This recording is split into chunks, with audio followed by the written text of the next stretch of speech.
Did he recognize me? Impossible. I'm wearing a mask. I froze, my back to the only man I'd ever loved, the father of my child. I counted my own heartbeats, each one a fist against my ribs. Is there a problem, sir? I forced my voice flat. Take off the mask. I can't. It's against club policy. I'll buy it. He said, his tone glacial. Take it off. My fingers found the silk ties at the back of my head. My body reacted before my mind could catch up. It remembered him. The lace fell away. I heard the hitch in his breath, felt his eyes burn into my back. Eve. His voice broke on my name. Julian stood. I heard the creak of expensive leather, felt the heat of him closing in. That sandalwood cologne hit me like a punch, the one I'd bought for his 21st birthday. The one I'd sprayed on my pillow for months after I left. Turn around. Slowly I turned. Up close, the boy I knew was gone. In his place stood someone harder, stronger, built from years of discipline and damage. But his eyes were the same. Still hungry, still wounded. You have got to be kidding me. Mr. Wine. Mr. Wine? 6 years, Eve. 6 years you vanish, delete your number, drop off the face of the earth, and now I'm Mr. Wine? Maya was staring. The suits were staring. I didn't care. My only concern was the door, 20 feet away, and the little girl waiting for her mom in the back. I have to go. He closed his hand around my wrist, not hard, but enough to anchor me, the way he used to when he wanted to calm me down. Not a chance. We're talking. Let go of me. Not until you tell me why. Maya touched his shoulder, Julian, her glare cutting straight through me. you're making a scene. Someone's filming. He didn't look at her. He didn't let go. Why? His voice dropped to something raw and quiet. Why did you just disappear? The real answer was burning a hole through my chest. Because my family was destroyed, you had just been drafted, and I would not be the anchor that dragged you under. Because I got bored. It was just a college fling, Julian. It ran its course. His jaw locked. Fine. Something shattered behind his eyes. You want to do this the hard way? He pulled out his wallet and threw a sack of cash onto my tray. $500. Strip now. I've never taken a private client at this club. Marco knows it. The other girls know it. Luna doesn't do extras. But Marco also knows what $500 looks like. He knows the name Julian Wien, and he knows when to look the other way. 20 minutes. Don't screw this up, Luna. He's got the owner's cell. One call and we're all out on the street. Now it was just me and Julian. He sat in the center of the velvet sofa, knees spread, elbows on his thighs, watching me like I was a puzzle he'd lost the final piece to. Strip. He said again. What? You heard me. I paid. The smile never reached his eyes. That's not. I don't do that. I just serve drinks. Julia, I'm not a. Not a stripper? Who are you trying to fool, princess? Dressed like that, in a place like this, serving champagne to men who are undressing you with their eyes? He glanced around the room, at the mirrors, the pole, the bed in the corner I always pretended wasn't there. What would your father say? Oh wait, he's in federal prison, isn't he? The blow landed exactly where he'd aimed it. I felt the blood drain from my face. You've been looking me up. Looking you up? I've been looking for you 6 years, Eve! Private investigators, dark web searches, I even hired a hack. He's dragging a hand through his hair. You just vanished. Like you never existed and this is where I find you? Hiding behind a cheap mask like you're ashamed? I am ashamed. Why this? His voice dropped. You could have gone anywhere, done anything. You were top of your class in computer science at Michigan. You could be writing code for a living. Why do you look like you haven't slept in years? I don't owe you an explanation. You want a show? Fine. You want to humiliate me? Fine. But don't you dare pretend you care, Julian. You made it pretty clear a minute ago that you don't. I care enough to hate you. That should tell you something. He reached for me and I flinched. Not because I thought he'd hurt me. Julian had never once hurt me. But because his touch could still undo me. Because I still remembered those hands sliding under my sweater, tracing up my spine the way you memorize something you're afraid of losing. Don't what? Don't remember what you taste like? Don't remember that morning you left? How you kissed me, told me you'd see me at graduation, His voice broke. how you lied? I stared at him. I didn't lie. You said you loved me. At the pain he kept so carefully buried. At the boy I had walked away from because I loved him too much to let him burn his future down for mine. I did, I thought, dropping my gaze. I still do. The door crashed open. A tiny blur shot into the room and slammed straight into Julian's legs. No, Lily. Daddy! My frantic eyes flew to Julian. Are you my daddy? Why are you making my mommy cry?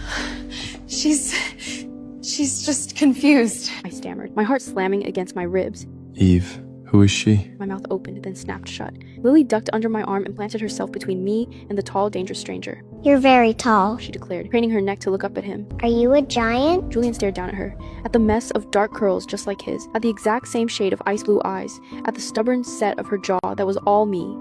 No, I'm not a giant. I play hockey. What's hockey? It's a sport. On ice. Like in Frozen? He swallowed hard. Yeah, something like that. You made my mommy cry. You should say you're sorry. I'm sorry. Eve, how old is she? 4. She's 4. The lie sat between us like a stone. 4, not 5. 1 year's difference. Enough room for doubt. Enough to make her anyone's. My Lily, my sweet fearless Lily, reached out and took Julian's hand. Your hands are cold. Mommies get cold too. She says it's because we're part polar bear. Are you? Julian crouched down to her level. What's your name? His voice strained. Lily Hartley. It's a pleasure to meet you, mister. She stuck her hand out formally, now like a tiny CEO. Wine. Julian Wine. The hockey player? Mommy has a picture of you. It's all old and wrinkled, and she looks at it when she thinks I'm asleep. She says you're... I scooped Lily into my arms Okay. and felt tight. Time to go, baby. Mommy, put me down! His hands are cold like ours. He could be a polar bear too. I want to be his friend. Eve! His voice stopped me at the door. I didn't turn around. Is she mine? No. She's not yours. I lied. Then I ran. Later that night, with Lily sprawled across my chest in a tangle of limbs, I watched the gentle rise and fall of her sleep. Her eyelashes were 2 perfect dark fans against her cheek. His eyelashes. My mind, the traitor it always was, dragged me back. It was the fall of my freshman year, on the ice at the University of Michigan. Julian Wien stood out for all the wrong reasons. He was the kid in second-hand pads held together with hockey tape, skating on borrowed blades.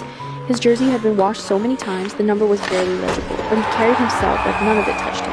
All sharp angles and coiled tension, like something waiting to strike. I loved the cold focus in his eyes, the hard line of his jaw that refused to yield to anyone. He was also drowning. His grandfather's medical bills were burying him alive, and the hockey scholarship he should have had was handed to a legacy kid whose family had the right coach on speed dial. I wanted to help him. Julian, I really like you. And I have money enough to help with your grandfather's medical bills. Let me help you, please. He looked at me like I'd just insulted everything he'd ever worked for, but I'd never lost at anything, until the night his grandfather collapsed from a heart attack. The ICU bill was $20,000 a day. I paid it before he could argue, and Julian finally let me in. In my foolish, naive heart, I thought I'd saved him. It took me years to understand I'd just broken him differently. He never stopped working side jobs, never stopped waking at 4 in the morning for extra ice time. He barely touched my money, but the damage was done. Whispers followed him through the locker room. Teammates looked through him or hit him a little too hard in practice. And I, still floating in my comfortable bubble, would just squeeze his hand and tell him they were jealous. I never once saw the war he was fighting on his own. Then came senior year. My family collapsed. My father was indicted for fraud, and the government froze every asset we had. I couldn't cover my own tuition. I went from heiress to broke overnight, and I didn't tell Julian. I made a choice. I called him to meet me outside. I can't do this anymore, we're done. Why?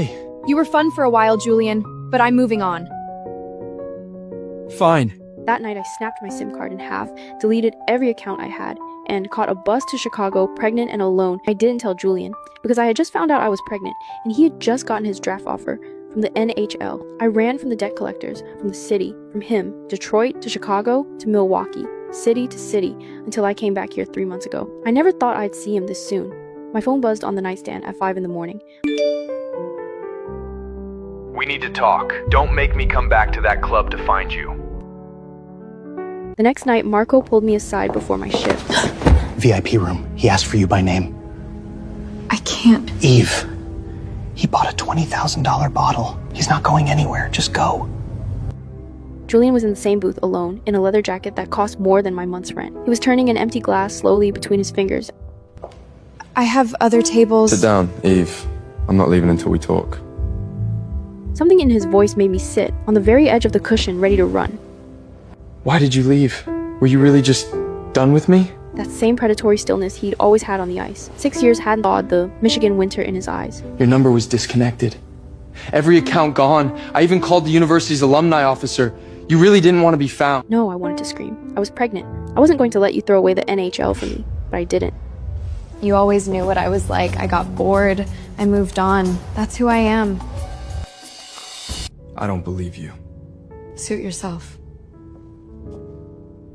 Is Lily my daughter? It landed like a blindside check, and I felt it in my teeth. No. Don't lie to me, Eve. Not about this. She's not yours. Then whose is she? Someone steady you found after everything fell apart? Your fiancé, Ivan? Is that his name? Stop. How can I? I spent 6 years looking for you. 6 years asking myself what I did wrong, why you left, whether you were even still alive. And now I find out you have a daughter! You're in the NHA, Julian. You live in arenas and hotel rooms half the year with sports media tracking your every move. I didn't expect a real future with you. Never expected a future. I wanted everything with you, Eve. Marriage, kids, a real life. You were the one who walked out. Because I didn't have a choice! The words came out before I could stop them. Steadied myself. You already know what happened. My family collapsed, my father's in federal prison, the debts are still not settled, I had I would nothing have faced left. all of that with you. That's easy to say now. I'm saying it because it's true. Do you know why I signed with Detroit? 12 teams made offers. I had better money on the table from 4 of them. Better cities, better odds. Why do you think I came back here?